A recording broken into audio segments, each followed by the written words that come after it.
So இன்றைக்கி ஸ்ரீமத் பாகவதம் முதல் காண்டம் அத்தியாயம் 19 பதம் 9 பேஜ் நம்பர் 1285 மொழிபெயர்ப்பு மற்றும் பொருளுரை பயபாய் சரணாரவிந்த பக்தி வேதாந்த சுவாமி ஸ்ரீல பிரபுபாத் கி ஜாய்.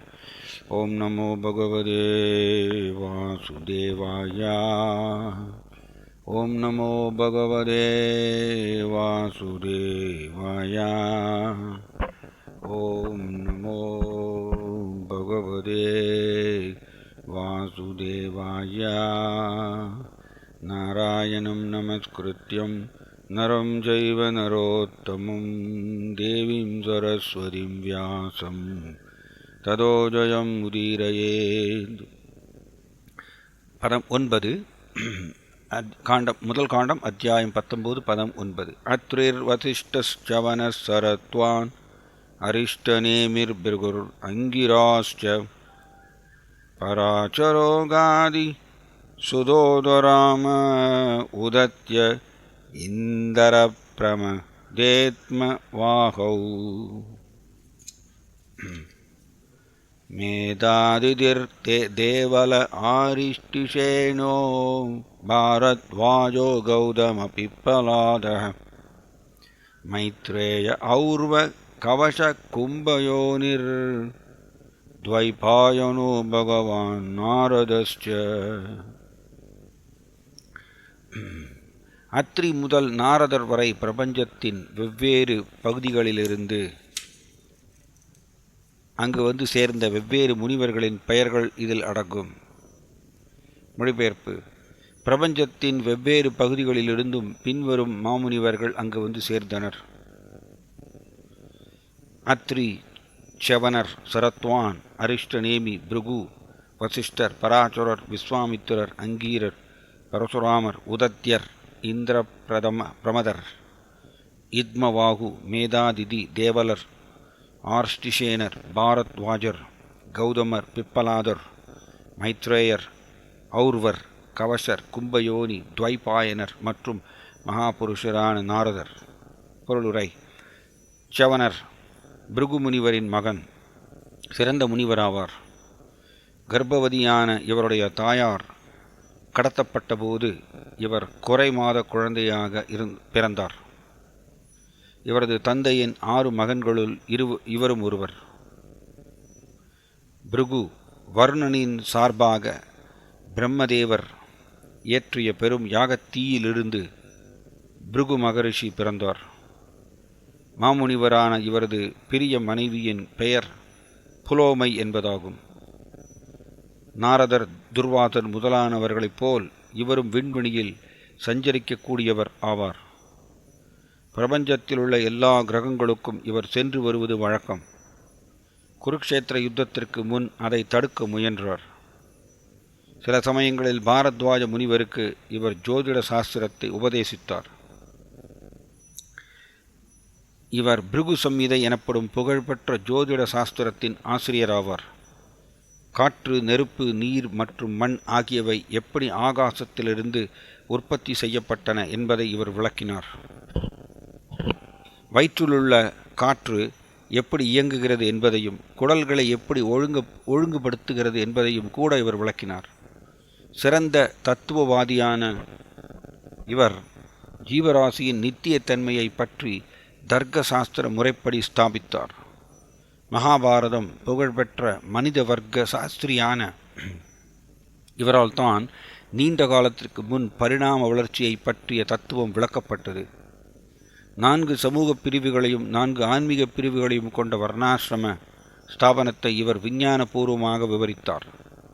க்ஷத்ரிய அரசரான வீதஹவ்யரை இவர் ஒரு பிராமணராக மாற்றினார். வசிஷ்டர். ஸ்ரீமத் பாகவதம் 1.9.6 காணவும். பராச்சரர். வசிஷ்ட முனிவரின் பேரனான இவர் வியாசதேவரின் தந்தையாவார். இவர் சக்தி மகரிஷியின் மகனாவார். இவரது தாயின் பெயர் அத்ரிஸ்யதி. அவரது தாய் 12 வயது உடையவராக இருக்கும் பொழுது அவளுடைய கருப்பைக்குள் இருந்து கொண்டே இவர் வேதங்களை கற்றார். தன் தந்தை கல்மாஷபாதன் என்ற அசுரனால் கொல்லப்பட்டதால் பழிக்கு பழியாக இவர் உலகையே அழித்துவிட விரும்பினார். ஆனால் இவரது பாட்டனாரான வசிஷ்டர் இச்செயலை தடுத்து விட்டார். பிறகு இராட்சச வத யாகத்தை செய்த இவரை புலஸ்திய மகரிஷி தடுத்தார். சத்தியவதியால் கவரப்பட்ட இவர் அவர் மூலமாக வியாசதேவரை பெற்றார். சத்தியவதி பிறகு சந்தனு மகாராஜனை மணந்தாள். பராசர முனிவரின் ஆசியால் சத்தியவதி நீண்ட தூரத்திற்கு நறுமணம் வீசக்கூடியவளாக விளங்கினாள். பீஷ்மருடைய மரணத்தின் போது இவரும் அங்கிருந்தார். ஜனக மகாராஜனின் ஆன்மீக குருவும் சிவபெருமானின் சிறந்த பக்தருமான இவர் பல வேத சாஸ்திரங்களுக்கும் மானிட வர்க்க சாஸ்திரத்துக்கும் ஆசிரியராவார். ஓகே, ஸோ இங்கே சுகதேவ கோஸ்வாமி இங்கே வந்து சேர்றார். பரீட்சித் மகாராஜா இந்த மாதிரி அவருக்கு சாபம் கிடச்சிருச்சு. 7 நாளைக்குள்ளே பாம்பு கடித்து இறந்து போகணுங்கிற சாபம். இந்த சாபத்தை கேட்ட உடனே பரீட்சித் மகாராஜா உடனடியாக எல்லாவற்றையும் துறக்கிறார். ஸோ ஒரு உலகத்துக்கே பேரரசராக இருந்தார். இந்த பூமிக்கே பேரரசராக இருந்த பரீட்சித் மகாராஜா தான் இறக்கப் போகிறோங்கிற செய்தி கேட்ட உடனே அவருக்கு எந்த ஒரு வருத்தமும் இல்லாமல், எந்த ஒரு பற்றும் இல்லாமல் உடனடியாக எல்லாத்தையும் துறந்து அவர் கங்கை கரையோரத்தில் வந்து உட்காந்துக்கிறார். அப்போ கிருஷ்ணருடைய ஏற்பாடு பிரகாரம் சுகதேவ கோஸ்வாமி அங்கே வர்றார். ஆக்சுவலி என்னென்னா, பரீட்சித் மகாராஜா ஒரு சிறந்த கிருஷ்ண பக்தராக இருக்கிறதுனால அவருக்கு இந்த கடைசி காலத்தில் வந்து இந்த 7 நாள் அந்த காலத்தில் அவருக்கு கிருஷ்ணருடைய புகழ் லீலைகளை வந்து போதிக்க வேண்டும் அப்படிங்கிற, சுகதேவ கோஸ்வாமி அவருக்கு போதிக்கணும் அப்படிங்கிற ஒரு ஏற்பாடு கிருஷ்ணருடைய விருப்பம். அதனால் ஆக்சுவலி இந்த ஸ்லோகத்தில் இன்னமும் சுகதேவ கோஸ்வாமி இன்னும் வந்து சேரலன்னு போல இருக்குது. இனிமேல் தான் வந்து சேரார் போல இருக்கு. சுகதேவ கோஸ்வாமி இங்கே வந்து சேருவது வந்து கிருஷ்ணருடைய ஏற்பாடு பிரகாரம் தான் வர்றாராம்மா. அப்படி தான் இங்கே வந்து சொல்லப்பட்டிருக்க ஒரு இடத்துல. இன்றைக்கி பின்னாடி வரக்கூடிய ஸ்லோகங்கள் அதை நம்ம பார்ப்போம். கிருஷ்ணருடைய ஏற்பாடு பிரகாரம் தான் சுகதேவ கோஸ்வாமி இங்கே வந்து சேர்கின்றார். ஸோ காரணம், பரீட்சித் மகாராஜாவுக்கு முன்னாடியே தெரியும் தான் வந்து இந்த மாதிரி ஒரு ரிஷியை வந்து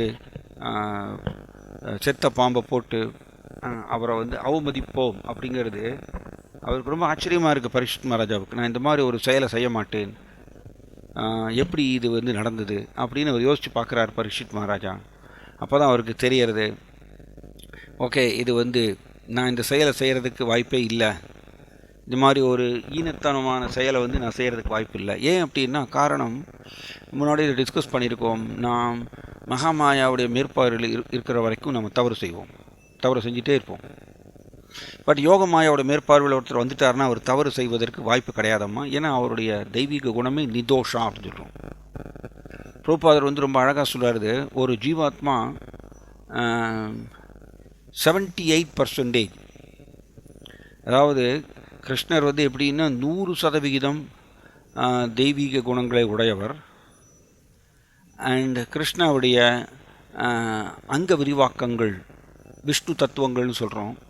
அவர்கள் வந்து 93% தெய்வீக குணங்களை உடையவர்களாக இருக்காங்களாம். அண்ட் சிவபெருமான் வந்து 84% மேக்சிமம் உடையவராக இருக்காராம்மா. தென் பிரம்மா வந்து 78% தெய்வீக குணங்களை உடையவராக இருக்காராம்மா. அண்ட் பிரபுபாதர் அதில் சொல்கிறார், ஒரு ஜீவாத்மா மேக்சிமம் இந்த 78% தெய்வீக குணங்களை அடையலாம்.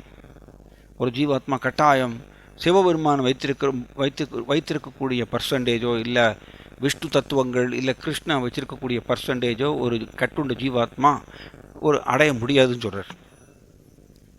ஸோ ஒரு ஜீவாத்மா மேக்சிமம் பிரம்மா வந்து 78% வச்சுருக்காரம்மா. அந்த 78% தெய்வீக குணங்களை ஒரு ஜீவாத்மா வளர்த்து கொண்டு அவர் கோலோக பிருந்தாவனத்துக்குள்ளே நுழையலாம் அப்படின்னு பிரபுபாதர் வந்து ரொம்ப அழகாக சொல்கிறாரு. ஸோ அப்போ இதுலேருந்து என்ன தெரியறதுன்னா, நாம் இந்த 78% அதைத்தான் வந்து நாம் வந்து 26 தெய்வீக குணங்கள் சொல்லிட்டு நாம் வந்து படிக்கிறோம். சைத்தன்ய சரித்தாமிர்தத்தில் ஒரு பக்தருடைய தெய்வீக குணங்கள் 26 சொல்லி நம்ம படிக்கிறோம். ஸோ ஒரு நாம் பக்தியை ப்ராக்டிஸ் பண்ணும் பொழுது இந்த 78% வந்து வளர்த்து கொள்வதே வந்து ஒரு பெரிய ஒரு மாபெரும் சாதனையாகும். ஏன்னா நாம் கற்றுண்ட நிலையில் இதை கூட நம்ம பெறுவதில்லை. சாதாரண ஒரு கட்டுண்ட ஜீவாத்மா, பக்தியை ப்ராக்டிஸ் பண்ணாத ஒரு ஜீவாத்மா தெய்வீக குணங்களை சுத்தமாக வைத்திருக்கவில்லை. அப்போ நாம் பக்தியை வந்து கலப்படமுள்ள பக்தியை வந்து ப்ராக்டிஸ் பண்ண கொஞ்சம் கொஞ்சமாக நாம் தெய்வீக குணங்களை வளர்த்து கொள்கின்றோம். நம்மளுடைய பக்திக்கு தகுந்தாற் போல யஸ்யாஸ்தி பக்திர் பகவதி அகிஞ்சனா சர்வைர் குணஸ்தத்ர சமாசதே சுரா ஹராவபக்தஸ்ய குதோ மகத்குணா மனோரதேனா சுதி தாவதோ பகி. ஸோ பகவான் கிருஷ்ணாவை நோக்கி நாம் பக்தி செய்ய 33 கோடி தேவர்கள்ட்ட இருக்கக்கூடிய நற்குணங்கள் அந்த பக்தர்கிட்ட வந்து சேருகின்றதுன்னு நம்ம பாகவதத்தில் படிக்கிறோம். ஸோ அதனால் நாம் நற்குணங்களை தெய்வீக குணங்களை வளர்த்து கொள்வது வந்து பக்தியினால தான் நம்மளுக்கு நடக்கும். அப்படி மேக்சிமம் ஒருத்தர் 78% வளர்த்து கொள்ளலாமா, தென் அவர் கோலோக பிருந்தாவனத்துக்குள்ளே போகலான்னு பிரபுபாதர் எழுதுகிறார். முதல் காண்டத்தில் இது எழுதியிருக்கார். ஸோ அப்போ எதற்கு இதை சொல்ல வரேன்னா, அந்த 26 தெய்வீக குணங்களில் ஒன்று வந்து நிதோஷான்னு சொல்கிறோம். நிதோஷான்னா அவர் குறைகள் அற்றவர் அப்படின்னு. ஸோ எப்போ அது குறைகள் அற்றவராக மாற முடியும் அப்படின்னா, நாம் யோக மாயாவுடைய மேற்பார்வையில் வரும்பொழுது தான் அவர் நம்ம குறைகள் அற்றவராக மாற முடியும். மகாமாயாவில் இருக்கும் பொழுது மனுஷனுடைய 4 குறைகள் நம்ம படிக்கிறோம். மனுஷனுடைய 4 குறைகளில் ஒன்று வந்து என்னது, இல்யூஷன்டு பை மாயா, மாயாவுடைய பிடியில் அகப்பட்டிருப்பவர். மனுஷனுடைய 4 குறைகளில் இது ஒன்று. ஸோ மாயையினுடைய பிடியில் அகப்பட்டிருப்பவர் நாம். அதனால் கட்டாயம் நம்ம தவறு செய்வோம். ஏன்னா மாயாவே மயக்க சக்தி. ஸோ அந்த மயக்க சக்தியில் நம்ம மாட்டியிருக்கும் பொழுது தவறு செய்வோம்.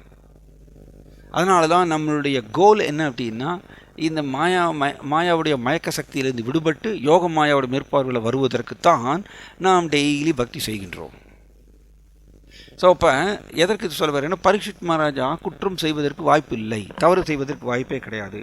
ஏன்னா அவர் முழுக்க யோக மாயாவுடைய மேற்பார்வையில் இருக்கக்கூடிய ஒரு சிறந்த பக்தர். ஏன்னா அவருக்கு பேரே விஷ்ணு ராட்டான்னு பேர். விஷ்ணு ராட்டா அப்படின்னா கிருஷ்ணரால் பாதுகாக்கப்பட்டவர் வயிற்றுக்குள்ளே இருக்கும் பொழுதே. அந்த மாதிரி ஒரு சிறந்த பக்தர் பரீட்சித் மகாராஜா. அதனால் அவர் தவறு செய்வதற்கு வாய்ப்பு இல்லை. பட் இருந்தாலும் இங்கே ஒரு சாமிகா ரிஷியுடைய கழுத்தில் ஒரு செத்த பாம்பை போட்டு அவமானப்படுத்தின மாதிரி ஒரு சூழ்நிலை வந்துடுச்சு. பரீட்சித் மகாராஜாவுக்கு ஒரே ஆச்சரியம், இது எப்படி சாத்தியம்? இது எப்படின்னா, எக்ஸாக்டாக வந்து பிரம்மாவை ஒரு கருவியாக பயன்படுத்தி பகவான் வராகமூர்த்தி பிரம்மாவுடைய மூக்கு வழியாக வெளியில் வர்றார். பிரம்மாவுக்கே தெரியாமல் பிரம்மாவுடைய மூக்கு வழியாக வராகமூர்த்தி வெளியில் வந்து தோன்றுகின்றார். முதல்ல தோன்றும் பொழுது வராகமூர்த்தி பார்த்திங்கன்னா அவர் வந்து ஒரு சின்ன ஒரு வராகமாக இருக்கார். பன்றி ரூபம் எடுத்து வெளியில் வர்றாரம்மா. பிரம்மாவுடைய மூக்கிலிருந்து வெளியில் வர்றார். ஸோ பிரம்மாவுக்கு தெரியலையாம்மா, யார் இவர், என்னுடைய மூக்கிலிருந்து வருகின்றார் இந்த வராகமூர்த்தி, எனக்கே தெரியாமல் வராரே அப்படின்னு பிரம்மா யோசிக்கிறார். ஏன்னா பிரம்மா ஒரு கருவியாக பயன்படுத்தி வராகமூர்த்தி வெளியில் தோன்றுகின்றார், அவதரிக்கின்றார். அவன் வராகமூர்த்தி பார்த்துட்ருக்கும் பொழுதே பிரம்மா பார்த்துட்ருக்கும் பொழுதே அந்த வராகமூர்த்தி ரொம்ப பிரம்மாண்டமாக மாறுகின்றார். அவரோட ரூபம் ஆகாயத்திலையும் மேல் உலகங்களெல்லாம் தாண்டி போகிறதாம்மா. அப்படி அவரோட ரூபம் பறந்து விரிந்திருக்கு. ஸோ இது எப்படி பிரம்மாவுடைய மூக்கிலிருந்து பிரம்மாவுக்கே தெரியாமல் எப்படி வெளியில் வரார்? அதுதான் பகவான் வராகமூர்த்தி ஒருத்தரை கருவியாக தேர்ந்தெடுத்து அவர் மூலமாக அவதரிக்கின்றார், லீலை செய்கின்றார். அதே மாதிரி தான் இங்கேயும் யாரை கருவியாக தேர்ந்தெடுக்கின்றார் கிருஷ்ணா? கிருஷ்ணா தன்னுடைய அந்தரங்க பக்தரை கருவியாக தேர்ந்தெடுக்கின்றார். அவர் மூலமாக லீலைகள் செய்கின்றார். நம்மளையெல்லாம் கிருஷ்ணா தேர்ந்தெடுக்க மாட்டார். ஏன்னா நாம் இன்னும் யோகமாயாவோட மேற்பார்வையில் வரவே இல்லை. ஸோ இப்போ வராகமூர்த்தி பிரம்மா நிச்சயம் மிகச்சிறந்த பக்தர். அதனால் அவர் கருவியை தேர்ந்தெடுத்து அவர் மூலமாக வருகின்றார். அதே மாதிரி தான் இங்கேயும் கிருஷ்ணா பரீட்சித் மகாராஜாவை ஒரு கருவியை தேர்ந்தெடுக்கிறார். தேர்ந்தெடுத்து ஒரு ஸ்பெஷல் லீலை செய்கிறார் கிருஷ்ணா.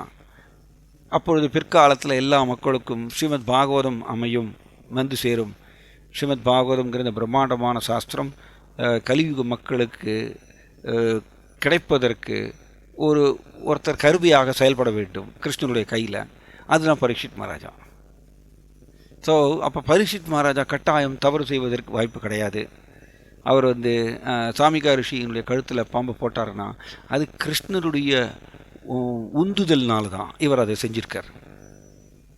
ஸோ அதனால தான் ஒரு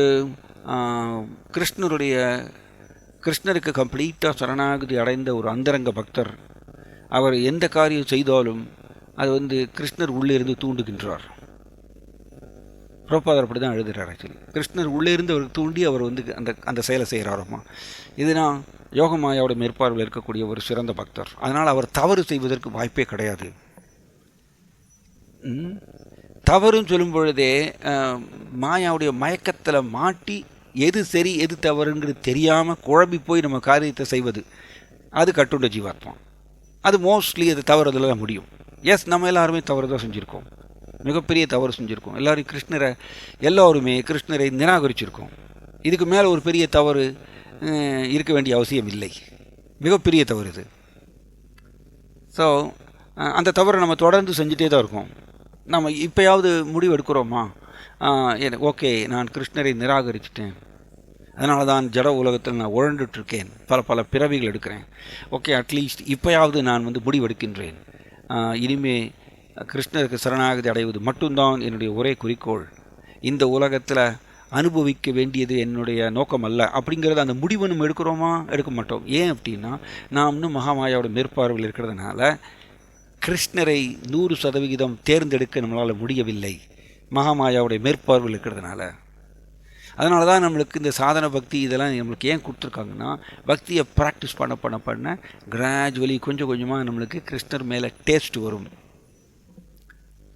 ருச்சி ஆசக்தின்னு நம்ம படிக்கிறோம். நம்ம கிருஷ்ணர் மேலே ஒரு டேஸ்ட், தென் கிருஷ்ணர் மேலே ஒரு அபரிமிதமான பற்று, இதெல்லாம் உதயமாக ஆகும் பொழுது நாம் கிருஷ்ணரை தேர்ந்தெடுக்கின்றோம். எனக்கு ஜட உலக இன்பங்கள் தேவையில்லை என்று கிருஷ்ணரை தேர்ந்தெடுக்கிறோம். இப்படி தான் ஒரு ஜீவாத்மா மாறுகின்றார். தட் இஸ் மகாமாயாவோட மேற்பார்வையிலிருந்து விடுபட்டு யோகமாயாவோட மேற்பார்வை வருகின்றார். அப்பொழுது அவர் தவறு செய்ய மாட்டார். அதனால் பரீட்சித் மகாராஜா இங்கே இவருக்கு இந்த சூழ்நிலை நடந்துருச்சு, அவருக்கு புரிஞ்சு போயிடுச்சு கிருஷ்ணருடைய விருப்பம் தான் இது அப்படின்னு. அதனால் பரீட்சித் மகாராஜா ரொம்ப அமைதியாக இருக்கார், கவலைப்படலை, வருத்தப்படலை. என்னை ஒரு பிராமண சிறுவன் சாபம் கொடுத்துட்டாரேன்னு சொல்லிட்டு பரீட்சித் மகாராஜாவுக்கு வருத்தம் கிடையாது. அதை சீரியஸாக எடுத்துக்கிறார். ஓகே, 7 நாளைக்குள்ளே நான் பாம்பு கடித்து இறக்க போகிறேன்னா ரைட், இப்போ நான் என்ன செய்யணும் யோசிக்கிறார். உடனே அவர் ராஜ்யத்தை துறக்கிறார். அந்த பற்றின்மையை உடனே தெரிவிக்கின்றார் தன்னுடைய நடத்தையில்.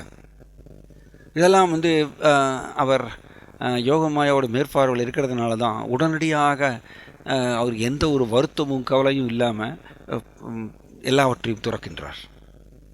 இந்த ஒரு நடத்தை நம்ம பார்க்குறோம் பரீட்சித் மகாராஜாவுடைய வாழ்க்கையில். நம்மளாக இருந்தால் குழம்பி போயிடுவோம். இந்த மாதிரி ஒரு சூழ்நிலை வரும்பொழுது நம்மளுக்கு குழப்பம், அமைதியின்மை, கவலை, வருத்தம் எல்லாமே வர ஆரம்பிச்சிடும். அதுதான் காரணம். மகாமாயாவோட மேற்பார்வையில் இருக்கிறதுக்கு உண்டான காரணம் அதுதான். இவர் ரொம்ப தெளிவாக இருக்கார், தீரன் தெளிந்தவன் இருக்கார். உடனே அவர் எல்லாத்தையும் துறக்கிறார். சாமிகா ரிஷிகிட்ட போகிறார். சாமிகா ரிஷி அவருக்கு வழிகாட்டுறார்.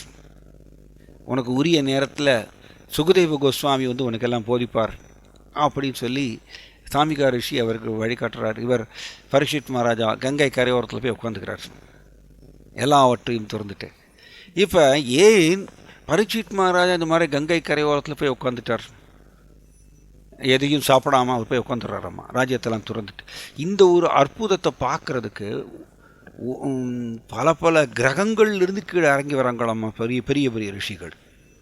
ஏன் சாதாரண ஒரு நபர் உடலை விடுறது இந்த மாதிரி பல பல கிரகங்கள்லேருந்து பெரிய பெரிய ரிஷிகள் கீழே இறங்கி பார்க்க மாட்டாங்க. ஏன்னா பரீட்சித் மகாராஜா மிகச்சிறந்த கிருஷ்ண பக்தர் அப்படிங்கிறது இந்த ரிஷிகளுக்கு எல்லாருக்கும் தெரியும். யாரெல்லாம் வந்திருக்காங்க? பெரிய பெரிய ரிஷி அத்ரி முனிவர், சவனவ் ரிஷி, சரத்வான், அரிஷ்ட நேவி, இவன் பெரிய பெரிய ரிஷி, பிருகு, வசிஷ்டர், பராச்சரர், இவன் பரசுராமர். அதுக்கப்புறம் பார்த்தீங்கன்னா பரத்வாஜ ரிஷி, மைத்ரேய ரிஷி, மிக பழமையானவர் மைத்ரேய ரிஷி, துவைபாயனர், கிருஷ்ண துவைபாயன வியாசர், நாரத முனிவர். ஸோ இவங்கெல்லாம் வராங்களாம்மா பெரிய பெரிய ரிஷிகள் இந்த அற்புதத்தை பார்க்கணும். பரீட்சித் மகாராஜா எவ்வாறு தன்னுடைய உடலை விடுகின்றார்? மிகச்சிறந்த கிருஷ்ண பக்தர், அவருக்கு இப்போ உடலை விடக்கூடிய அந்த ஒரு தருணம் வந்துடுச்சு. எப்படி விடப்போகின்றார் பார்க்கணும். இந்த அதிசயத்தை, இந்த அற்புதத்தை நாம் பார்க்கணும்னு சொல்லி அந்த ஒரு ஆர்வத்தில் இத்தனை ரிஷிகள் மற்ற கிரகங்கள்லேருந்து கீழே இறங்கி வராங்க. நாரத முனிவர் கீழே இறங்கி வர்றார் இதை பார்க்கணும் அப்படின்னு. எக்ஸாக்டாக பீஷ்மதேவர் உடலை விடும் பொழுது, பீஷ்மதேவர் அம்பு படுக்கையில் இருக்கும் பொழுது அவரை பார்க்கறதுக்கு இதே மாதிரி தான் பல பல ரிஷிகள் வந்தாங்களாமா. இது நம்ம முன்னாடியே படிச்சிருப்போம். ஏகப்பட்ட இந்த மாதிரி பெரிய பெரிய ரிஷிகள் பீஷ்மதேவர் பக்கத்தில் நின்றுட்டாங்களாமா. ஏன்னா பீஷ்மதேவர் ஒரு சிறந்த மகாஜனர், மிகச்சிறந்த கிருஷ்ண பக்தர். ஸோ அவர் எப்படி உடலை விடப்படுகின்றார், உடலை விடும்போது எந்த மாதிரிய ஒரு ஸ்மரணத்தில் இருக்கின்றார், இந்த ஒரு கண்கொள்ளா காட்சியை பார்க்கணும்னு சொல்லி பெரிய பெரிய ரிஷிகள் நின்றுறாங்க பீஷ்மதேவர் பக்கத்தில். ஸோ நாம் இறந்து போகும்பொழுது இது மாதிரிலாம் இருக்காது. ஏன்னா நாம் கட்டுண்ட ஜீவாத்மா. ஏன்னா இவங்களாம் ஸ்பெஷல் ஜீவாத்மா, கிருஷ்ணனுடைய யோகமாயோட மேற்பார்வையில் இருப்பவர்கள். அதனால தான் இத்தனை ரிஷிகள் நிற்கிறாங்க.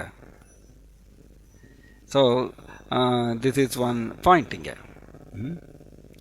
ஸோ பரீட்சித் மகாராஜா இந்த மாதிரியா ஒரு மிகச்சிறந்த பக்தர், கிருஷ்ணனுடைய மேற்பார்வையில் இருப்பவர், யோகமாயா சக்தியினுடைய மேற்பார்வையில் இருப்பவர். அப்படிப்பட்ட பரீட்சித் மகாராஜாவுக்கோசரம் கிருஷ்ணரே அவருடைய விருப்பம் பிரகாரம் ஒரு அற்புதமான ஒரு பக்தரை அனுப்பி வைக்கின்றார். அவர் தான் சுகதேவ கோஸ்வாமி. ஸோ இதுலேருந்து என்ன தெரியறதுன்னா, நாம் கிருஷ்ணருக்கு சரணாகதி அடைந்து நாம் சிறந்த பக்தியை ப்ராக்டிஸ் பண்ணும் பொழுது மற்றது எல்லாமே கிருஷ்ணா பார்த்துக்கிறார். கிருஷ்ணர் பார்த்து பார்த்து செய்கிறாராம்மா. ஏன்னா இவர் என்ன நோக்கி இவர் பக்தி செய்கின்றார், இவர் எனக்கு சரணாகதி அடைஞ்சிருக்கார், அதனால் இவர் என்னை அடைவதற்கு நான் என்னென்ன செய்யணுமோ அதெல்லாம் நான் செய்வேன். இது ஏற்கனவே கிருஷ்ணன் சொல்லிட்டார். ததாமி புத்தி யோகம் தம் ஏனமாம் உபயாந்தித்தே. கிருஷ்ணா ஒரு சிறந்த கிருஷ்ண பக்தராவது சீக்கிரமாக தன்னுடைய உலகத்துக்கு, கோலோக பிருந்தாவனத்துக்கு சேர்வதற்கு கிருஷ்ணர் உதவி புரிகின்றாரம்மா. ஒன் சைடு உள்ளே இருந்து அவருக்கு போதுமான அறிவை கொடுத்து வழிகாட்டுகின்றார். இப்படி போன்னு வழிகாட்டுறார். ஏன்னா கிமகர்மேதி கவயோப்பியத்திர மோகிதாக. ஜட உலகத்தில் பெரிய பெரிய கவிகள், பெரிய பெரிய திங்கர்ஸ் கூட குழம்பி போகிறாங்களாமா, எது செய்யணும் எது செய்யக்கூடாதுன்னு சொல்லி. அவ்வளவு குழப்பம் நிரம்பியதாம் நம்ம இந்த மகாமாயாவுடைய மேற்பார்வையில் இருக்கும் பொழுது. அதனால தான் எல்லாருமே தப்பு செய்வதற்கு வாய்ப்பு உண்டு, தவறு செய்வதற்கு வாய்ப்பு உண்டு. ஸோ பெரிய பெரிய திங்கர்ஸே குழம்பி போகிறாங்களாமா ஜட உலகத்தில், எது செய்யணும் எது செய்யக்கூடாதுன்னு சொல்லிட்டு. ரைட். ஸோ அப்படி இருக்கும் பொழுது நாம் கிருஷ்ணருக்கு சரணாகதி அடைந்து சிறந்த பக்தி செய்தால் கிருஷ்ணர் உள்ளே இருந்து வழிகாட்டுறாராம். ததாமி புத்தி யோகம். அதன் மூலமாக ஏனமாம் உபயாந்தித்தே, அதன் மூலமாக அவர் என்னை அடைவார்னு சொல்கிறார். ஸோ கிருஷ்ணர் எந்த மாதிரி வழிகாட்டுதல் கொடுக்குறார் அந்த பக்தருக்கு? தன்னிடம் சேர்வதற்கு கிருஷ்ணன் வழிகாட்டுகின்றாராம் உள்ளே இருந்து. ஏன்? அவர் செய்த பக்தியில் கிருஷ்ணன் திருப்தி அடைந்ததுனால. ஸோ இப்படி வழிகாட்டுறார். அது மட்டும் இல்லை, உள்ளே இருந்து மட்டும் வழிகாட்டுறதில்லை, அண்ட் கிருஷ்ணா ஏற்பாடும் செய்கிறார். தன்கிட்ட சேர்வதற்கு கிருஷ்ணா ஏற்பாடும் செய்கின்றார். So this is very nice. இது அதனால் நாம் சிம்பிளி பக்தியை மட்டும் நம்ம தீவிரமாக செஞ்சாலே போகும். மற்ற எல்லா ஏற்பாடுகளும் கிருஷ்ணன் செய்கிறார். அவர்கிட்ட வந்து சேர்வதற்கு ஏனமாம் உபயாந்தித்தே, அவர்கிட்ட வந்து சேர்வதற்கு உண்டான எல்லா விதமான அரேஞ்ச்மெண்ட்ஸ் ஏற்பாடுகளும் கிருஷ்ணன் செய்கிறார். ஏன்னா பிரபுபாதர் இடத்துல எழுதுகிறார், நாம் கோலோக பிருந்தாவனத்துக்கு போகுவதற்கு ஆசைப்படுறதை விட கிருஷ்ணர் அதிகமாக இயங்குகின்றாரம்மா. என்னுடைய குழந்தைகள் சீக்கிரம் எப்படி எங்கிட்ட வந்து சேருவாங்கன்னு கிருஷ்ணர் அதிகமாக இயங்குறாராம். அப்படி தான் பாகவதத்தில் பிரபுபாதர் எழுதியிருக்காரு பொருள் உரையில். ஸோ அதனால தான் நாம் தமிழில் சொல்லுவோம், நாம் பகவானை நோக்கி ஒரு அடி எடுத்து வச்சா கிருஷ்ணர் வந்து 10 அடி எடுத்து வைப்பார் நம்மளை நோக்கி, அப்படி சொல்லுவோம். அது மாதிரி அதுதான் இது. நம்ம கிருஷ்ணரை நோக்கி கொஞ்சம் பக்தி செய்தால் கிருஷ்ணர் ரொம்ப கரிசனம் நம்ம மேலே செலுத்துகிறாரம்மா, துரிதப்படுத்துகின்றாரம்மா, நாம் சீக்கிரமாக இங்கேருந்து காலி பண்ணி கோலோபுரதம் வர்றதுக்கு. அப்போ அவருக்கு கிருஷ்ணருக்கு செய்ய முடியாதது ஒன்று இருக்குமா? அவர் பெரிய விஷயமே இல்லை. ஐக்ஷதா, கிருஷ்ணா வந்து ஐக்ஷதா, தன்னுடைய கடைக்கன் பார்வையில் இந்த தோன்றாத ஜட இயற்கையை இயங்க வைக்கின்றார். மாயாசக்தியை வந்து இயங்க வைக்கின்றார் தன்னுடைய பார்வையில். பகவான் விஷ்ணு இதை செய்கின்றார். அதனால் கிருஷ்ணருக்கு ஒரு பெரிய கஷ்டம் கிடையாது. ஒரு தூய பக்தர் அவரை வந்து தன்கிட்ட வந்து சேர்வதற்குண்டான ஏற்பாடுகளை செய்வது கிருஷ்ணருக்கு ஒரு பெரிய கஷ்டமே கிடையாது. அது சும்மா அப்படி ஜஸ்ட் ஒரு நினைப்பிலே எல்லாம் நடக்குதெல்லாம். இன்ஃபேக்ட் கிருஷ்ணர் தன்னுடைய பக்தரை பற்றி நினச்சிட்டே இருக்காரம்மா. கிருஷ்ணர் வந்து கோலோக பிருந்தாவனத்தில் லீலைகள் செஞ்சிட்டே இருக்கார். ஆனால் இருந்தாலும் கிருஷ்ணர் என்ன பண்ணுறாரம்மா, ஜட உலகத்தில், இந்த பூமியில் ஜட உலகத்தில் வந்து ஒரு பக்தர் கிருஷ்ணருடைய தீவிர பக்தியில் ஈடுபடும் பொழுது கிருஷ்ணர் அவரை நினச்சிட்டே இருக்காரம்மா, அவரை பற்றி நினச்சிட்டே இருக்காராம்மா கிருஷ்ணா. அண்ட் கிருஷ்ணா அவர் சீக்கிரம் தங்கிட்ட வருவதற்குண்டான ஏற்பாடுகள் செய்கிறாராம். அவரை பற்றி நினைக்கிறதுனால தான் இது செய்கிறார்.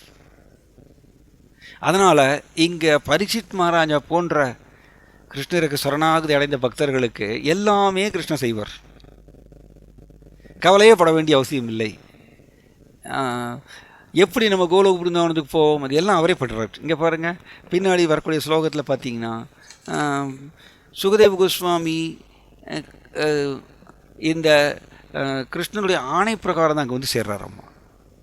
பரீட்சித் மகாராஜா ஒன்றும் தேடி போகலை சுகதேவ கோஸ்வாமி நோக்கி. அவர் கங்கை கரையோரத்தில் வந்து உட்காந்துக்கிறார். அப்படி தான் நம்ம முன்னாடி ஸ்லோகங்களில் படிக்கிறோம். ஸோ ஆனால் அந்த இடத்துக்கு பரீட்சித் மகாராஜா தேடி வருகின்றார். So this is very important. பாருங்கள், முன்னாடி ஸ்லோகத்தில் படிக்கலாம். இவ்வாறாக தகுதியுள்ள பாண்டவ குலத்தரான அரசர் யாரொருவரால் மட்டுமே முக்தியை அளிக்க முடியுமோ அந்த பகவான் ஸ்ரீகிருஷ்ணரின் தாமரை பாதங்களில் தம்மையே ஒப்படைத்து இறக்கும் வரை உபவாசம் இருக்க தீர்மானித்து கங்கை கரையில் அமர்ந்தார். இவ்வாறு முனி விரதத்தை ஏற்ற அவர் எல்லா உறவுகளிலிருந்தும் பற்றுக்களிலிருந்தும் தம்மை விடுவித்து கொண்டார். அதோ முன் ஸ்லோகத்தில் இதில் நம்ம இதை படிக்கிறோம். ஸோ பரீட்சித் மகாராஜா வந்து இறக்குற வரைக்கும் உபவாசம் இருக்கணும் அப்படின்னு சொல்லி கங்கை கரையோரத்தில் வந்து உட்காந்துட்டார், எல்லாத்தையும் திறந்துட்டு. ரைட். ஸோ இங்கே பரீட்சித் மகாராஜா சுகதேவ கோஸ்வாமி நோக்கி போகலை. பின்னாடி வரக்கூடிய ஸ்லோகங்களை பார்த்தீங்கன்னா சுகதேவ கோஸ்வாமி அந்த இடத்துல வந்து சேர்றாராம். அந்த ஸ்லோகத்தை நம்ம பார்த்துடலாம். அதனுடைய மொழிபெயர்ப்பு மட்டும் நம்ம இங்கே பார்க்கலாம். இங்கே ஒன்ஸ் அகைன் அந்த ஸ்லோகத்தை நம்ம எடுத்துக்கலாம்.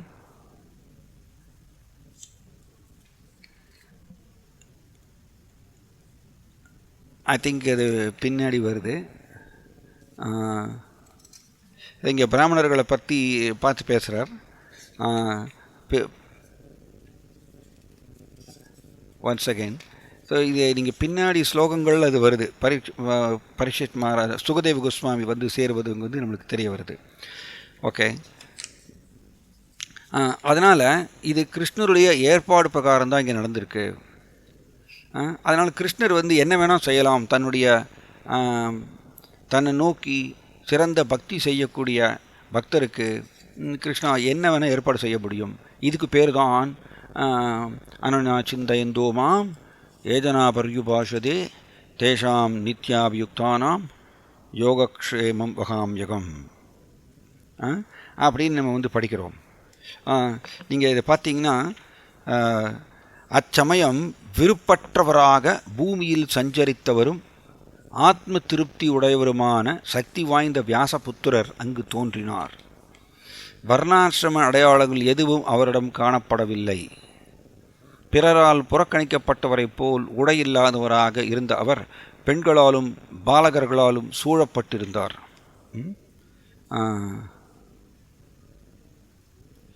ஸோ மேலும் வியாசதேவரின் இப்புதல்வர் 8 வயதினராக இருந்தார். ஓகே, அவருடைய அழகை பற்றியில் அங்கே சொல்லியிருக்கு. மேலும் பார்த்தீங்கன்னா கருநிற மேனியாக இருந்த அவர் தமது இளமையின் காரணத்தால் மிகவும் அழகாக காணப்பட்டார். அவரது தேகத்தின் வசீகரத்தாலும் சிரித்த முகத்தாலும் பெண்களின் மனதுக்கு இனியவராக விளங்கிய அவர் தமது இயற்கையான பெருமைகளை மறைத்து கொள்ள முயன்றார். எனினும் அங்கிருந்த மாமுனிவர்கள் அனைவரும் அங்க இயலின் கலையில் கைதேர்ந்தவர்களாக இருந்ததால் அவர்கள் தங்களுடைய ஆசனங்களில் இருந்து எழுந்து நின்று அவருக்கு மரியாதை செலுத்தினர்.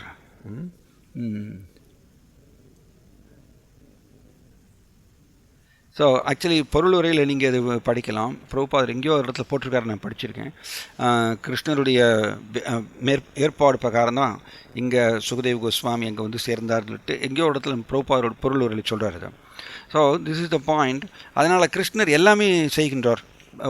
நாம் சிம்பிளி நம்மளுடைய சைடில் அவரை நோக்கி பக்தி செய்வது மட்டும் நம்ம பயிற்சி செஞ்சால் போகிறோம், மற்றதெல்லாம் அவர் பார்த்துக்கிறார். This is one point. நம்ம மேலும் நம்ம படிக்கலாம். காதி சூதர் விஸ்வாமித்திரர் இவர் பெரும் தவயோகி ஆவார்.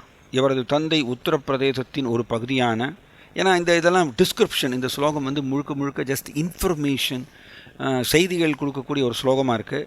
இதில் பக்தி ரீதியான விளக்கங்கள் இந்த ஸ்லோகத்தில் நம்ம பெருசாக பார்க்க முடியல, அதனால தான் நம்ம படிக்கிறோம் அதை.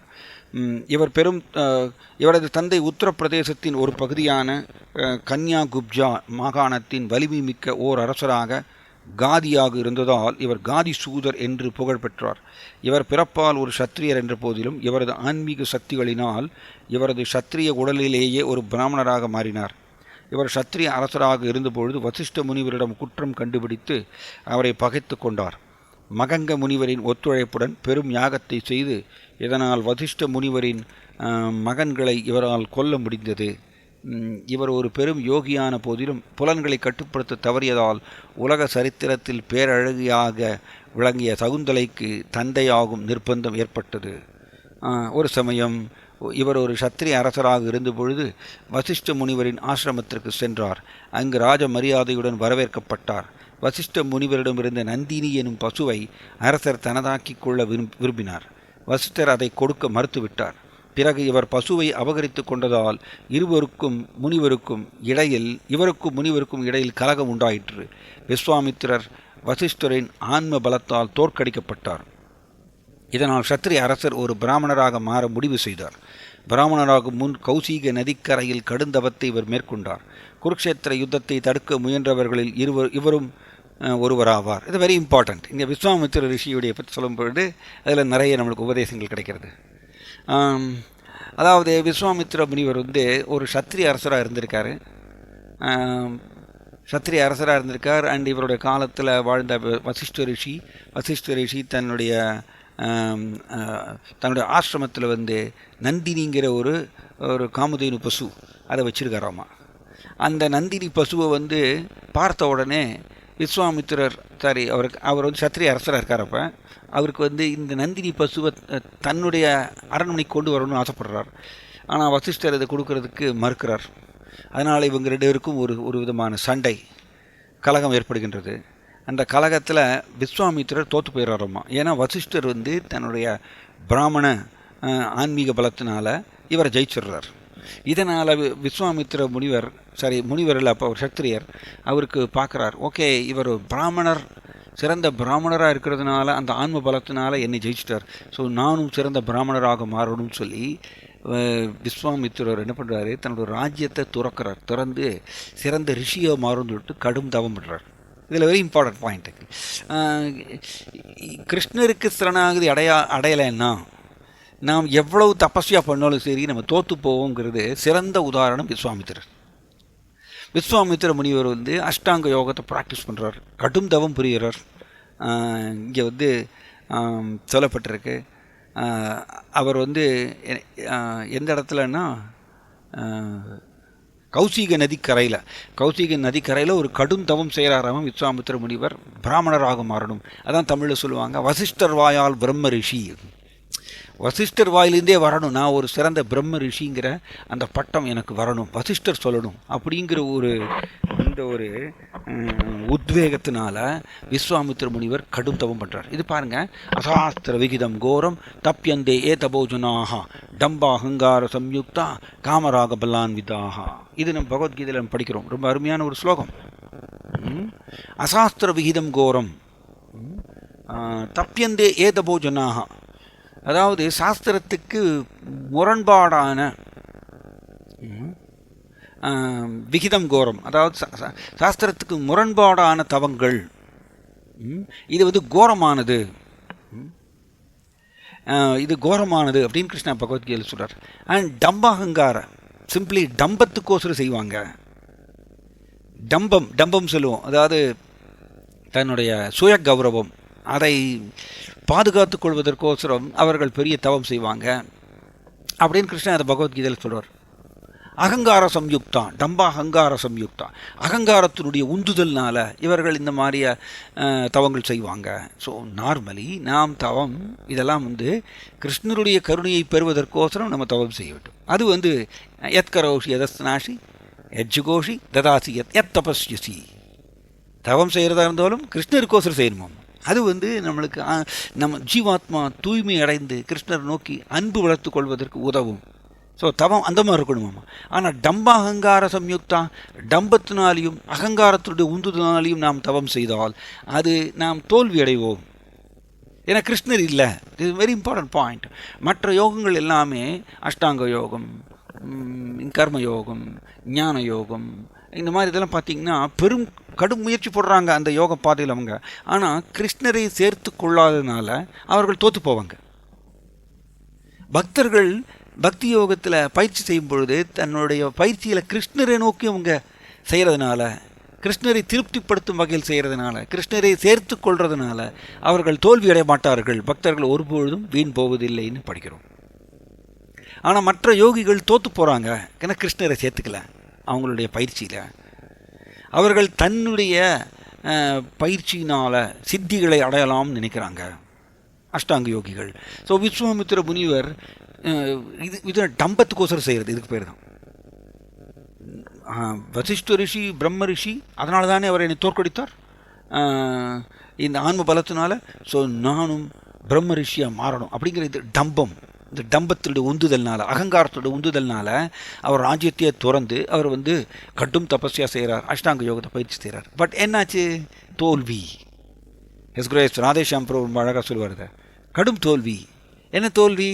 எஸ், அவர் வந்து இப்போ விஸ்வாமித்திர முனிவர் இந்த மாதிரி தபஸ்யா வெரி பவர்ஃபுல். மாயா வந்து வெரி வெரி பவர்ஃபுல். இந்த நேற்றுக்கு கிளாஸில் நம்ம டிஸ்கஸ் பண்ணிகிட்டு இருந்தோம். கிருஷ்ணருடைய பலம் மே பஸ்ய மாயாயா ஸ்ரீ மையா அப்படின்னு சொல்லிட்டு பகவான் கபிலதேவர் சொல்கிறார். பலம் மே பஸ்ய மாயாயா, பாருங்க, பஸ்ய மாயாயா, என்னுடைய மாயையை வந்து என்னுடைய மாயையினுடைய பலத்தை பாருங்கள் பகவான் கபிலதேவர் சொல்கிறார். எப்படி? ஸ்ரீ மையா அப்படின்னு சொல்கிறார். இது ஆக்சுவலி பகவான் கபிலர் சொல்கிறது நான் ரிப்பீட் பண்ணுறேன், அவ்வளோதான். ஸ்ரீ மையா, அதாவது ஸ்ரீ மையானா பெண் ரூபத்தில் இருக்கக்கூடிய என்னுடைய பலம் வாய்ந்த மாயையை பாருங்கள் அப்படின்னு சொல்கிறார்.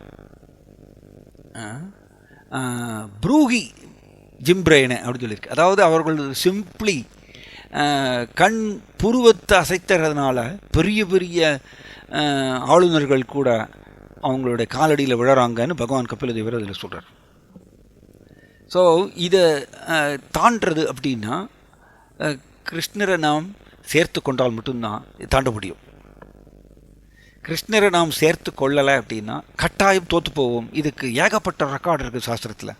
விஸ்வாமித்திர முனிவர் சிறந்த உதாரணம், தென் சௌபரி முனிவர் சிறந்த உதாரணம். கிருஷ்ணர் இல்லாமல் சிம்பிளி இந்த அஷ்டாங்க யோக முறை. ஏன்னா அஷ்டாங்க யோக முறையில் முதல்ல பார்த்திங்கன்னா பிராணாயாமா, பிரத்யாகாரா, யமா நியமா, தாரணா, ஆசனா, ஃபைனலி தான் அவங்க வந்து சமாதிக்கு வர்றாங்க. சமாதிங்கிறது வந்து பரமாத்மாவை வந்து ஹிருதயத்தில் தியானிக்கிறது, அது ஃபைனல் ஸ்டேஜ். பட் அதுக்கு முன்னாடி இந்த ஜட ரீதியான வெளிப்புற ரீதியான பயிற்சிகள் நிறைய இருக்குது அஷ்டாங்க யோகத்தில். பிராணாயாமா, பிராணாயாமா இது வந்து ஜஸ்ட் ஒரு வெளிப்புற ரீதியான ஒரு பயிற்சி. பட் அதில் எங்கேயாவது கிருஷ்ணா அதில் சேர்ந்துருக்காரா அந்த பயிற்சியில்? கிடையாது. ஸோ அதனால் கிருஷ்ணரை வந்து சேர்த்து அவங்களோட இது என்னென்னா அஷ்டாங்க யோகத்தில் இந்த பிராணாயாமானா பிராணா ப்ளஸ் அயமான்னு சொல்லுவோம். அயமான கட்டுப்பாடு, பிராணனை கட்டுப்படுத்துறதுனால அதன் மூலமாக மனசை கட்டுப்படுத்தலாம் அப்படிங்கிறது அஷ்டாங்க யோகத்தினுடைய ஒரு டெக்னிக். ஏன்னா பிராணன் உயிர் மூச்சுக்கும் மனமுக்கும் வந்து தொடர்பு இருக்காமல், நாம் வந்து பிராணனை வந்து கட்டுப்படுத்தும் பொழுது மனதனுடைய இயக்கங்களை வந்து நிலைப்படுத்தலாம் அப்படிங்கிறது அஷ்டாங்க யோகத்தினுடைய ஒரு இது. அது உண்மைதான். நீங்கள் பார்த்தீங்கன்னா ஒரு சின்ன உதாரணம் சொல்கிறேன். நீங்கள் வந்து ஆழ்ந்து மூச்சு இழுத்தீங்கன்னு வச்சுக்கோங்க.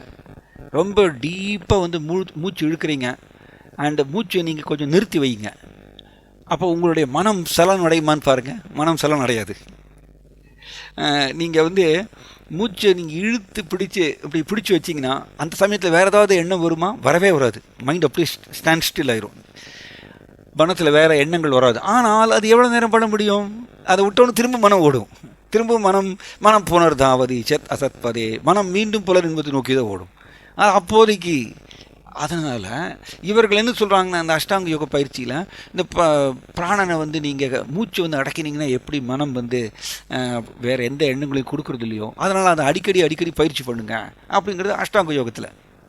ஸோ இந்த பிராணாயாமம் பண்ணுறதுனால அவர்கள் கிராஜுவலி மனதை கட்டுப்படுத்தலாம் அப்படிங்கிறது. இது அந்த காலத்தில் விஸ்வாமித்திர முனிவரே தோற்று போயிட்டார்.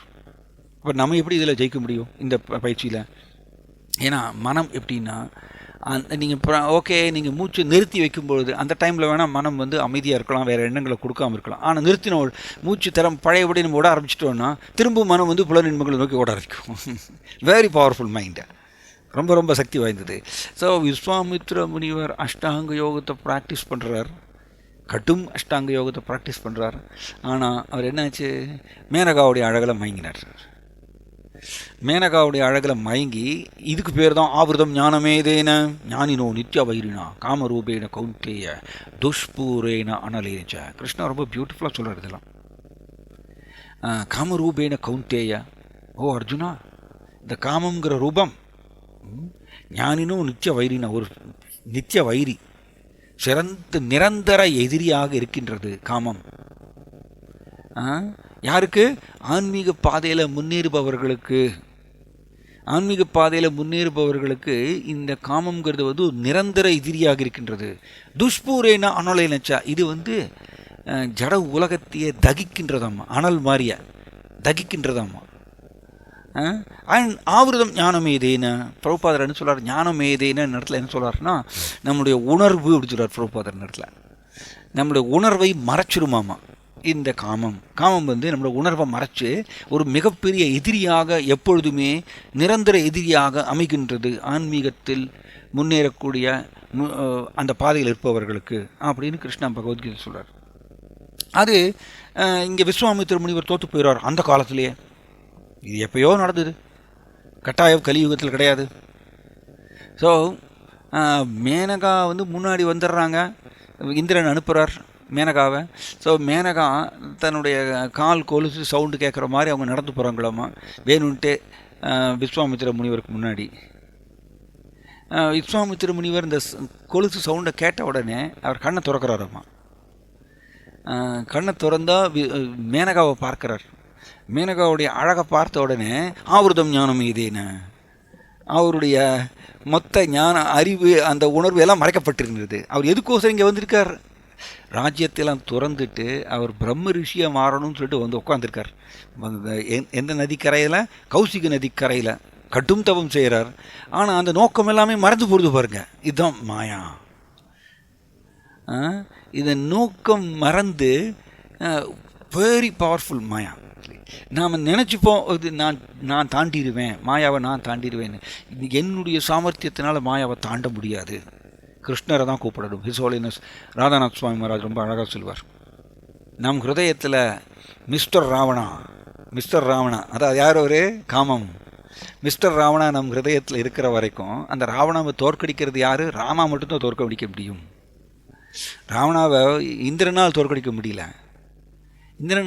முடியல, மற்ற தேவர்களால் தோற்கடிக்க முடியல. எல்லா தேவர்களும் பயந்து நடுக்கிறாங்க ராவணாவை கட்டு. பட் ராவணாவை ஃபைனலி வதம் பண்ணது யார்? ராமா மட்டும்தான், பகவான். அதனால் நம் ஹிருதயத்தில் காமம், ராவணா யார்? ராவணா காமமே உருக்கொண்டவர். அதனால் நம் ஹிருதயத்தில் காமம் இருக்குது அப்படின்னா யார் இருக்கார்? மிஸ்டர் ராவணா உட்காந்துருக்காருன்னு அர்த்தம். நம் ஹிருதயத்தில் ராவணா உட்காந்துருக்காருன்னு அர்த்தம். ஸோ இந்த ராவணாவை தோற்கடிக்கணும்னா ராமாவை கூப்பிடணும், கிருஷ்ணாவை கூப்பிடணும். அவங்க நாமத்தில் உட்காந்துருக்காங்க, ராமா கிருஷ்ணா நாமத்தில் உட்காந்துருக்காங்க. அவங்கள நம்ம கூப்பிடணும், நாமத்தை சொல்லி கூப்பிடும் பொழுது அவர்கள் ஃபைட் பண்ணுறாங்களாமா. நம் ஹிருதயத்தில் இருக்கக்கூடிய இந்த காமங்கிற ராவணா அவர்களை தோற்கடித்து வெளியில் அனுப்புறதுக்கு ராமா கிருஷ்ணா நாமத்தை நம்ம கூப்பிடும் பொழுது அவங்க ஃபைட் பண்ணுறாங்களாமா. ஃபைட் பண்ணி நம்மளோட காமத்தை அவங்க சிதைக்கிறாங்க, அழிக்கிறாங்க. ஸோ இதுதான் நடக்கும். இது ஒன்று தான் ஒர்க் அவுட் ஆகும் இந்த கலியுகத்தில். நம் ஹிருதயத்தில் இருக்கக்கூடிய காமத்தை சிதைப்பதற்கு, அழிப்பதற்கு நாம் கிருஷ்ணரையும் ராமரையும் கூப்பிடணும், நாமம் சொல்லி, நாமத்தை ஜபம் செய்து கூப்பிடணும். அப்போ தான் நம்ம அவங்க ராமபானத்தை போடுவாங்க. ராமா தன்னுடைய ராமபானத்தை விட்டெறிவார். விட்டெறிந்து ராவணாவை கொண்ட மாதிரி அதை மாதிரியா அவர் ராமாங்கிற நாமத்தை சொல்லும் பொழுது கிருஷ்ணா சூரிய சமா மாயாக அந்தகாரா யாகான் கிருஷ்ணா தாகான் நாகி மாயார அதிகாரா. கிருஷ்ணா சூரியனுக்கு சமமானவர், மாயா இருளுக்கு சமமானவர். எங்கே கிருஷ்ணா இருக்காரோ அங்கே மாயா இருக்க முடியாது, மாயாவோட அதிகாரம் அங்கே இருக்க முடியாது. தாகான் நாகி மாயார அதிகாரா, மாயாவோட அதிகாரம் அங்கே இருக்க முடியாது. ஸோ அப்போ நாம் கிருஷ்ணருடைய நாமத்தை ஜபம் செய்தால், எப்பொழுதுமே இதை நம்ம ஜபம் செய்தால், தென் பிரபுபாதரோட சொல்கிறார், when material desires come out, go on chanting அப்படி சொல்கிறார். ஒரு லெட்டரில் எழுதுகிறார், ஜட ரீதியான ஆசைகள் வந்தால் இடைவிடாமல் சொல்லிகிட்டே இருங்கள் ஹரே கிருஷ்ண மகாமந்திரத்தை அப்படின்னு சொல்கிறார் பிரபுபாதர் லெட்டரில். ஸோ இதை நம்ம இப்படி தான் நாம் காமத்தை தாண்ட முடியும். விஸ்வாமித்திர முனிவர் மாதிரிய ஜட ரீதியான பயிற்சிகளை செய்து நாம் காமத்தை தாண்டலான்னு நினச்சோன்னா ரிப்பீட்டடாக தோற்று போயிட்டே இருப்போம். நம்ம ஒன்லி கிருஷ்ணர் மட்டும்தான், ஏன்னா கிருஷ்ணர் ஒருத்தர் மட்டும்தான் இந்த மாயாவுக்கு தாண்டி நிற்கிறார், எஜமானர் இருக்கார். அதனால் அவருடைய கருணையை நாம் கேட்கும் பொழுது, யாசகம் செய்யும் பொழுது அவர் விரும்பி கீழே இறக்கி நம்மளுடைய காமத்தை அவர் விளக்குகின்றார், மாயாவுக்கு ஆணையிடுறார். ஓகே, இவரை நீ டிஸ்டர்ப் பண்ணாத அப்படின்னு. அப்போ தான் நம் மாயாவுடைய காமத்தினுடைய பிடியிலிருந்து வெளியில் வர முடியும். ஸோ இந்த அஷ்டாங்க யோக பயிற்சி முறைகள் இதெல்லாமே பார்த்திங்கன்னா மோஸ்ட்லி அது ஜட ரீதியான ஒரு பயிற்சியாக தான் அமைகிறது. ஸோ விஸ்வாமித்திர முனிவருக்கு எப்படி மறந்து போச்சு, நான் ஒரு வசிஷ்டர் பிரம்ம ரிஷி ஆக போகிறேன், அதுக்கோசரம் தான் எல்லாத்தையும் நான் திறந்துட்டு வந்திருக்கேன் அப்படின்னு ஏன் அவருக்கு மறந்து போச்சு? இதுதான் ஆவருதம். மாயாவுக்கு நம்மளுடைய உணர்வை மறைக்கக்கூடிய சக்தி, நம்மளுடைய கிருஷ்ண உணர்வை மறைக்கக்கூடிய சக்தி மாயாவுக்கு இருக்கின்றது. எஸ், நம்மளுடைய கிருஷ்ண உணர்வை மாயா மறைத்ததுனால தான் நம்ம இந்த உடலில் உட்காந்துட்டே இருக்கோம், பல பிறப்புகள் எடுத்துகிட்டே இருக்கோம். ஸோ இதுக்கு அந்த பவர் இருக்குது, மாயாவுக்கு அந்த பவர் இருக்குது. ஸோ அதனால தான் பிரபுபாதர் ஞானமேதேனு உணர்வுன்னு சொல்கிறார் அந்த இடத்துல. ஸோ நம்மளோட உணர்வை மறைக்கக்கூடிய சக்தி, நம்மளோட உணர்வு ஆக்சுவலி என்ன, நம்ம உணர்வு என்னன்னா கிருஷ்ணருடைய நித்திய சேவகன், நான் ஒரு ஆத்மா, இதுதான் என்னுடைய உணர்வு. ஆனால் அந்த உணர்வு இப்போ மறைக்கப்பட்டிருக்கின்றது மாயாவுடைய தாக்குதல்னால. ஸோ எப்படி மாயா தாக்குகின்றது? இந்த காமத்தை பிரயோகம் செய்து. இசோலின ராதான சுவாமி ரொம்ப அழகாக சொல்வார், காமயேஷ குரோதயேஷ ரஜோகுண சமுத்பவா, ரஜோகுணத்தினால காமம் உருவாகின்றது.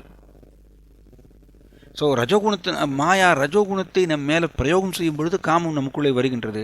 காமம் வர்றதுனால என்ன ஆகிறது? நம்மளுடைய கிருஷ்ண உணர்வு மறைக்கப்படும்.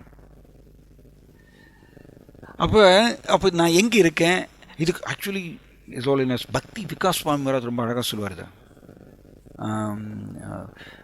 மன்மதன் பக்கத்திலேயே நின்றுட்டே இருக்காராமா, எல்லாருக்கும் பக்கத்திலே நின்றுட்டே இருக்காராமா. அவர் உரிய வேலை வரும்பொழுது சில அஸ்திரங்களை தூக்கி போடுறாராம்மா, ஆயுதங்களை தூக்கி போடுறாராம்மா நம்ம மேலே.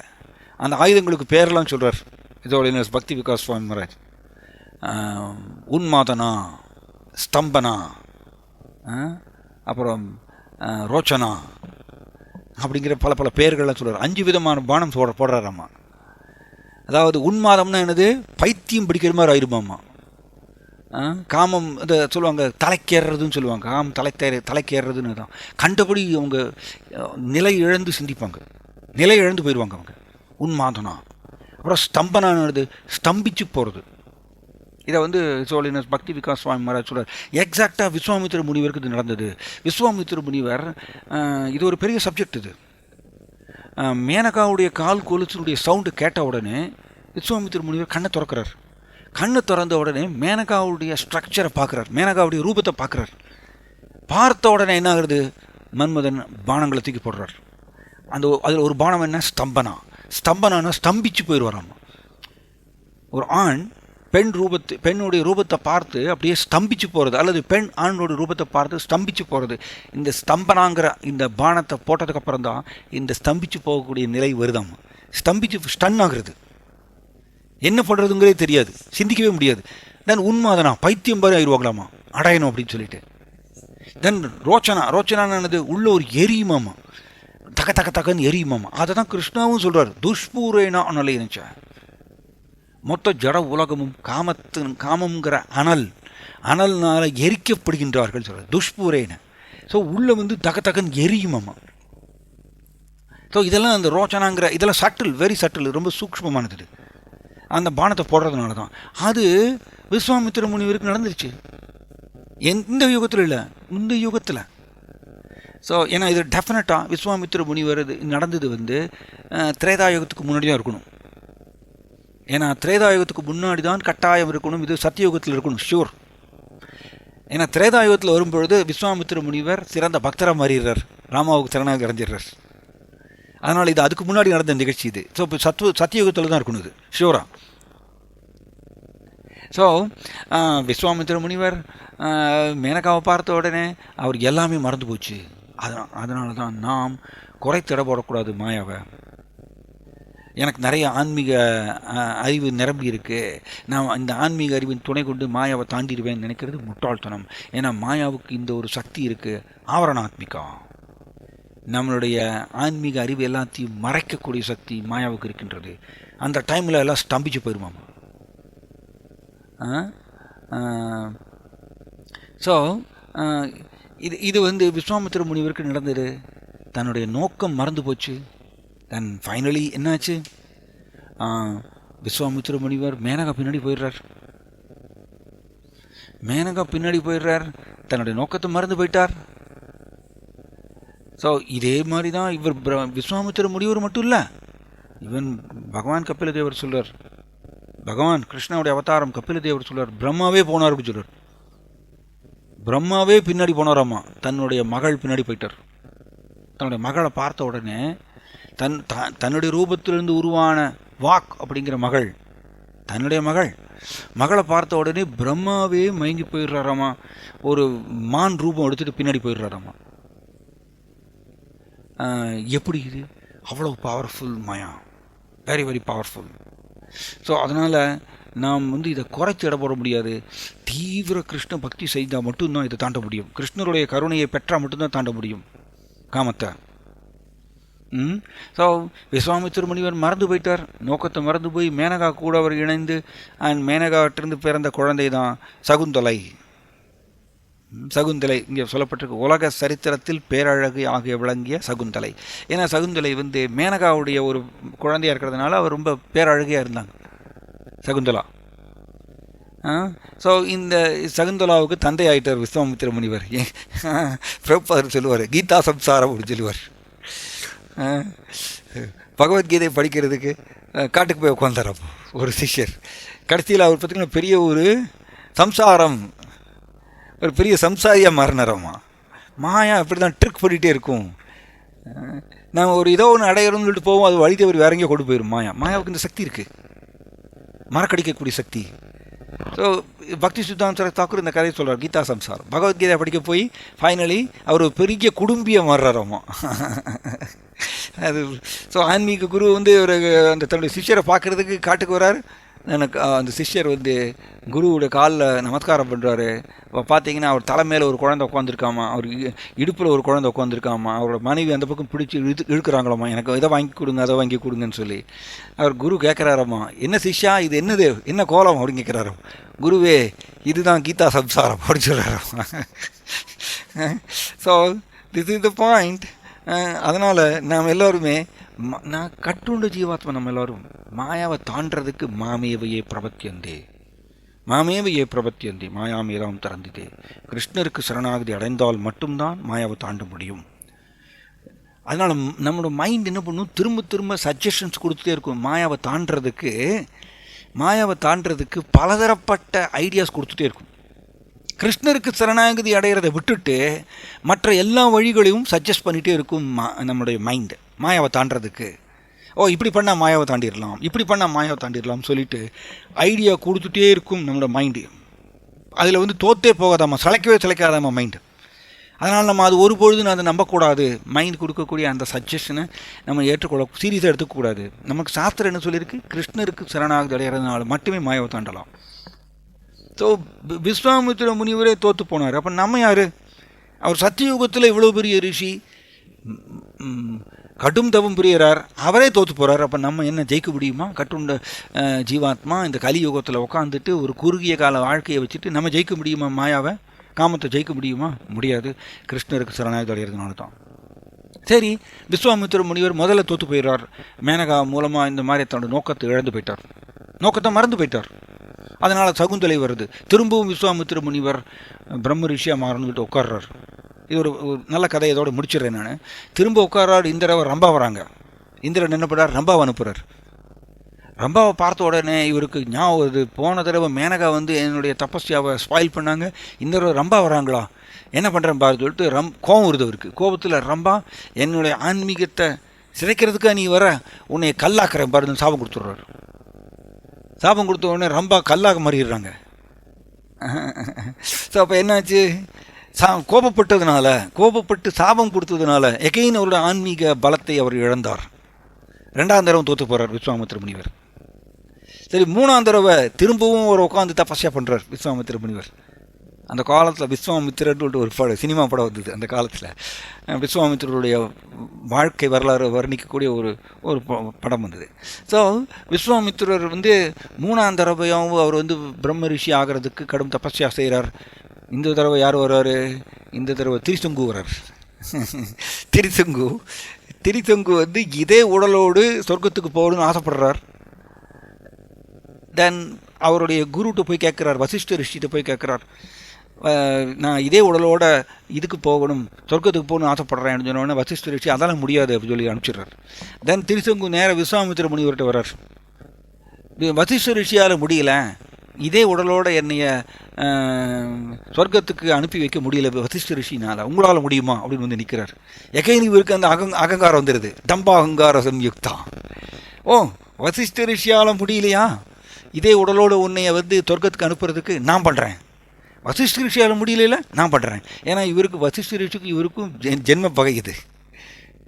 அதனால் வசிஷ்ட ரிஷியால் முடியலையா, நான் பண்ணுறேன்னு சொல்லிட்டு தன்னுடைய தபஸ்யாவுடைய பலத்தை பயன்படுத்தி திருசுங்குவை அனுப்பி வைக்கிறார். அப்படின்னு சொல்லிட்டு மந்திரத்தை சொல்லி அனுப்புகிறார். மேலே போ, சொர்க்கத்துக்கு போக சொல்லிட்டு அனுப்பி வைக்கிறார். இவர் வசிஷ்டர் திருசங்கு இதே உடலோடு சொர்க்கலோக வாசல் வரைக்கும் போயிடுறார். சொர்க்கலோகத்து வாசலில் போன உடனே சொர்க்கலோக வாயில் காப்பாளர்கள் நேராக போய் இந்திரன்ட்ட போய் சொல்கிறாங்க, யாரோ ஒரு சண்டாளன். ஏன்னா இந்த திருசங்கு ஒரு சாபத்தினால அவர் உடம்பு கருப்பாயிருந்தாம ஒரு சாபத்தினால. ஸோ இந்த வாயில் காப்பாளர்கள் சொல்கிறாங்க இந்திரன்ட்ட போய், யாரோ ஒரு சண்டாளன் வந்து சொர்க்கலோகத்துக்குள்ளே வர்றதுக்கு முயற்சி பண்ணிட்டுருக்கார் அப்படின்னு சொன்னோடனே இந்திரன் வெளியில் வந்து பார்க்குறார். திருசங்கு மேலே வந்துட்டுருக்கார் வாசல் வரைக்கும்.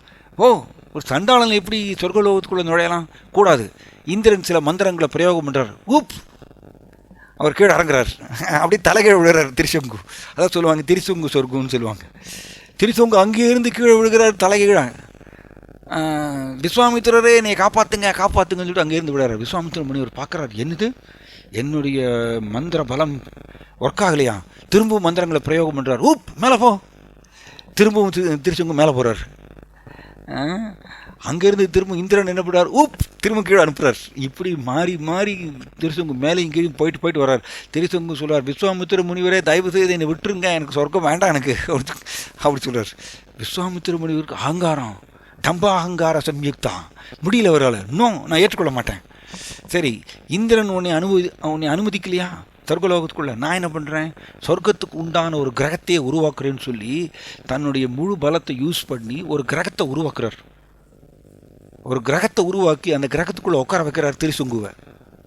சொர்க்கத்துக்கு உண்டான வசதிகள் இருக்கட்டும், அதில் இருக்கட்டும்னு சொல்லி ஏற்பாடு பண்ணி அந்த கிரகத்தில் திருசுங்கு உட்கார வைக்கிறார். அந்த கிரகம் திருசுங்கு உக்காந்த உடனே அந்த கிரகம் கண்டபடி சுற்ற ஆரம்பிக்குது. ஒவ்வொரு கிரகங்களும் சுற்றுறது ஆக்சுவலி. ஸோ இவர் விஸ்வாமித்திர முனிவர் ஏற்படுத்திய கிரகம் பயங்கரமாக சுற்றுறது ஆகாயத்தில். உள்ளே இருக்கக்கூடிய திருசுங்கு கத்துறார், ஐயோ விஸ்வாமித்திர முனிவரே என்னை விட்டுருங்க தயவு செய்து, எனக்கு எதுவுமே வேண்டாம், நான் போய்க்கிறேன். இவர் என்னென்னலாமோ மந்திர பிரயோகம் பண்ணுறாரு. அவர் உருவாக்கின கிரகம் அவராலேயே அந்த ஸ்பீடை குறைக்க முடியலையாம்மா. ஸ்பீடை குறைக்க முடியல. ஃபைனலி இவர் என்ன பண்ணுறார், கிருஷ்ணா மாதவா கோவிந்தா கேசவா யாதவா ஹரி கிருஷ்ணரை கூப்பிடுறார் விஸ்வாமித்திர முனிவர். தன் கிருஷ்ணர் விஸ்வாமித்திர முனிவருக்கு முன்னாடி தோன்றி எதுக்கோசரம் என்னை கூப்பிட்டார். விஸ்வாமித்திர முனிவர் சொல்கிறார், ஓ பகவான், நான் ஏற்படுத்திய கிரகம் என்னால் கட்டுப்படுத்த முடியல, அது கட்டுக்கடங்கி அது சுற்றுறது, அதோட ஸ்பீடு. உள்ள திருசங்கு திணறாரு, நீங்கள் ஏதாவது பண்ணுங்க. கிருஷ்ணர் கேட்குறார், ஓ விஸ்வாமித்திர முனிவரே, இனிமே இந்த அஷ்டாங்க யோக சித்திகளை இனிமே நீங்கள் பிரயோகம் செய்வீர்களா அப்படின்னு கேட்குறார் கிருஷ்ணா. விஸ்வாமித்திர முனிவர் சொல்கிறாரு, இனிமேல் ஒரு பொழுது நான் இந்த அஷ்டாங்க யோக சித்திகளை நான் பயன்படுத்தவே மாட்டேன். உங்களுக்கு சரணாகதி அடைந்த நான் பக்தன், என்னைய மன்னிக்கணும், நீங்கள் இந்த கிரகத்தை கொஞ்சம் ஸ்பீடை கம்மி பண்ணுங்க அப்படிங்கிறார். கிருஷ்ணருக்கு சரணாகதி அடைகிறார் விஸ்வாமித்திர முனிவர். தென் அதுக்கப்புறம் கிருஷ்ணர் சொல்கிறார், எனக்கு நீ சரணாகதி அடைஞ்சதுனால நான் திரேதா யுகத்தில் வரும்பொழுது, ராமாவாக வரும்பொழுது என்னுடைய லீலையில் நீ சேவை புரிவாய் அப்படின்னு சொல்லிட்டு வாய்ப்பு கொடுக்குறார் கிருஷ்ணா விஸ்வாமித்திர முனிவருக்கு, சரணாகதி அடைஞ்சதுக்கு அப்புறம் தான். ஸோ இப்படியாக அவர் திரேதா யுகத்தில் ராமாவுடைய லீலையில் முக்கியமான ஒரு பங்கு வகிக்கிறார் விஸ்வாமித்திர முனிவர். தன் கிருஷ்ணர் தன்னுடைய கடைக்கன் பார்வையினால் பார்க்குறாரம்மா, அந்த கிரகத்தினுடைய ஸ்பீடு தானா அப்படியே ஸ்லோவாயிருந்தான். ஸோ இது விஸ்வாமித்திர முனிவர் வாழ்க்கையில் வந்தது. கடைசியில் அவர் எப்படி ஜெயிக்கிறார், கிருஷ்ணருக்கு சரணாகதி அடைஞ்சதுனால தான். 3 தடவை தோற்று போயிட்டார் அவர். முதல் தடவை மேனகானால, 2வது தடவை கோபத்தினால, 3ஆம் தடவை அகங்காரத்தினால கர்வத்தினால, இப்படி தோற்று போயிட்டே இருக்கார். இதே தான் நமக்கும். அதனால் நாமும் விஸ்வாமித்திர முனிவரோட வாழ்க்கையிலேருந்து நம்மளுக்கு கிடைச்ச பாடம் என்னென்னா, காமத்தை ஜெயிக்கிறதுக்கு இடைவிடாமல் நாம் கிருஷ்ணருடைய நாமத்தை ஜெபம் செய்தால் மட்டுமே கிருஷ்ணரை கூப்பிடுகின்றோம், கிருஷ்ணர் தோற்கடிப்பார்.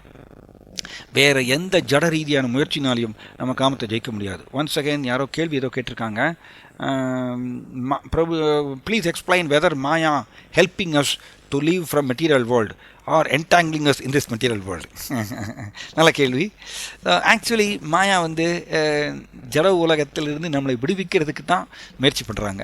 எப்படி முயற்சி பண்ணுறாங்கன்னா, நாம் இந்த ஜட உலகத்தில் என்ஜாய் பண்ணணும்னு சொல்லிட்டு இந்த ஆசையை நம்ம வச்சுருக்கோம், அனுபவிக்கணுங்கிற ஆசையை வச்சுருக்கிறதுனால மாயா என்ன பண்ணுறது, முதல்ல ஆசைக்கா நம்மளை டெம்ப்ட் பண்ணுறது, தூண்டுறது. நம்மளுக்கு அனுபவிக்கணுங்கிற ஆசை இருக்கிறதுனால நம்மளை தூண்டுகின்றது. பல கவர்ச்சிகரமான புலனின்ப விஷயங்களை மாயா நமக்கு முன்னாடி வைத்து நம்மை தூண்டுகின்றது. ஸோ நாம் அது பின்னாடி போகும்பொழுது, அதை அனுபவிக்கிறதுக்கு பின்னாடி போகும்பொழுது மாயா ஒரு அடி அடிக்குது. மாயா ஒரு தண்டனை கொடுக்கும் பொழுது, தண்டனை வர வர வர ஜீவாத்மாவுக்கு இந்த அனுபவிக்குங்கிற சுபாவம் குறைய ஆரம்பிக்கிறது. ஸோ ஜீவாத்மாவுடைய வரலாறு இதுதான். தண்டனையை பெறாத வரைக்கும் ஜீவாத்மா அனுபவிக்குங்கிற சுபாவத்தை விடவே விடாது. ஸோ எக்ஸ்ட்ரீம் லெவலில் தண்டனை அடுக்கடுக்க மாயாற்றுறது நாம் பெறுகின்றோம். தென் அதை பெற்று ஃபைனலி இது வேண்டாம், ஜட உலகம் வேண்டாம், அனுபவிக்கிறது சுபாவம் வேண்டாம், எனக்கு நான் கிருஷ்ணர் தான் அனுபவிப்பாளர்னு ஏற்றுக்கொள்கின்றோம். அப்பொழுது நம்மளை அனுப்பிச்சி வைக்கிறாங்க மாயா, நீங்கள் போயிட்டு வரலாம், ஏன்னா உங்களுக்கு இப்போ அனுபவிக்குங்கிற சுபாவம் 0 ஆயிடுச்சு, நீங்கள் கோலோபுரந்தாண்டுக்கு போகலான்னு மாயா நம்மளை ரிலீஸ் பண்ணுறாங்க. ஜெயில் வார்டன் கதவை திறந்து விடுற மாதிரியே, கைதி வெளியில் போகட்டும் அப்படின்னு. ஸோ மாயா நம்மளுக்கு ஹெல்ப் தான் பண்ணுறாங்க. அவங்க தண்டனை கொடுக்கலன்னா யாருமே கோலோபுரந்தாவனத்துக்கு போகிறதுக்கு ஆசைப்படவே மாட்டோம், இங்கேயே செட்டில் ஆகிறதுக்கு பிளான் பண்ணிடுவோம். அதனால் மாயா நம்மளுக்கு கட்டாயம் உதவி தான் செய்கிறாங்க. ஓகே, ஹரே கிருஷ்ணா. எல்லாருக்கும் கேட்டிருக்குன்னு நினைக்கிறேன். நம்ம இங்கே முடிச்சுக்கலாம். தேங்க்யூ. ஹரே கிருஷ்ணா. இங்கே முடிச்சுக்கலாம். ஹரே கிருஷ்ணா.